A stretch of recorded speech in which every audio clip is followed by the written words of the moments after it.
INS Vikramaditya is a floating airfield with an overall length of 284 meters and a maximum beam of 16 meters, stretching as much as 3 football fields put together. It has capacity to host 26 MiG-29K multi-role fighters and 10 Kamov K-31 AEW&C and Kamov K-28 ASW helicopters. This ship is the Indian Navy's largest short takeoff but assisted recovery STOBAR aircraft carrier and the warship converted from Russian Navy's decommissioned Admiral Gorshkov vertical takeoff and landing VTOL missile cruiser carrier. However, what many of us are not aware of is that Admiral Gorshkov was not an aircraft carrier. Also, back in 1996, it went into mothballs due to a boiler room explosion. It was a decade-old vessel and spent 8 years languishing in mothballs. Then why did Indian Navy decided to choose the old junk for its aircraft carrier, which is an important strategic asset? Did Russia trap the helpless and poorly planned Indian defense sector to sell its old junk?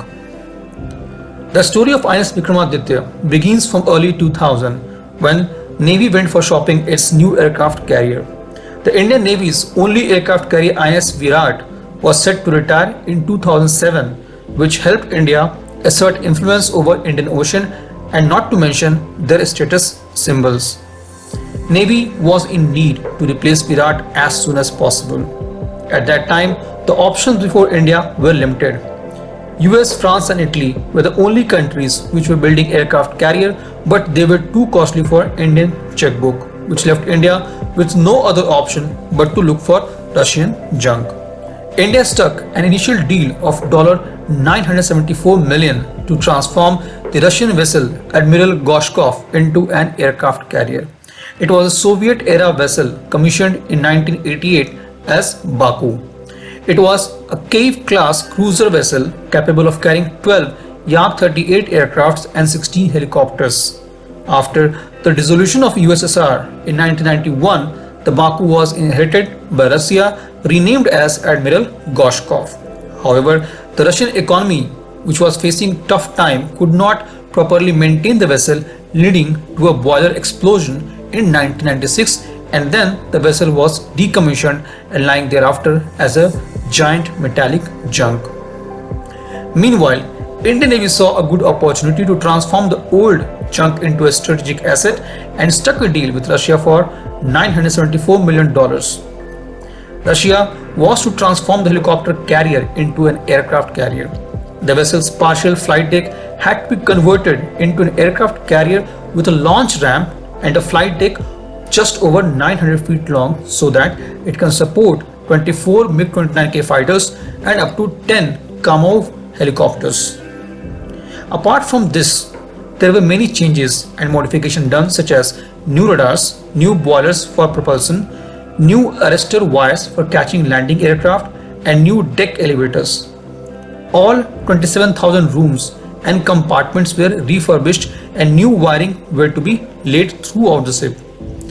An aircraft carrier for less than $1 billion sounds too good to be true, and that's what happened with India.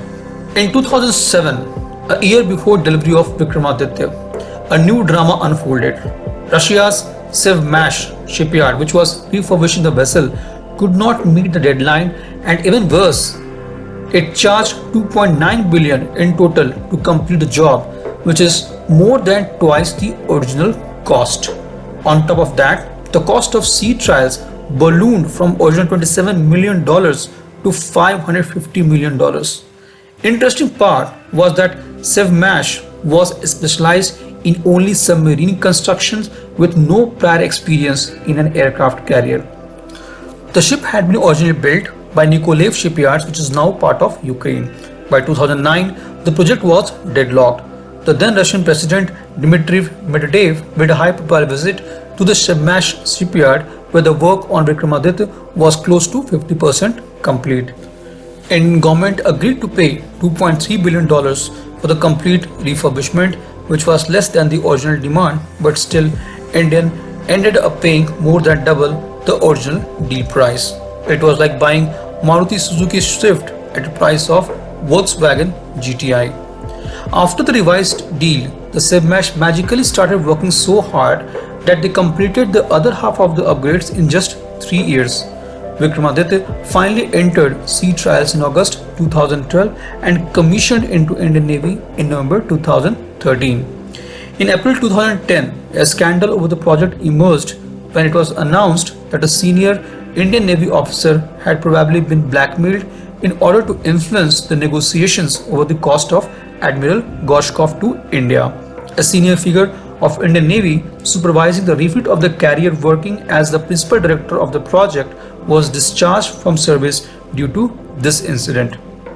I really don't want to dig deeper into it, as the more you go deep, the muckier it gets. However, the worries do not end here.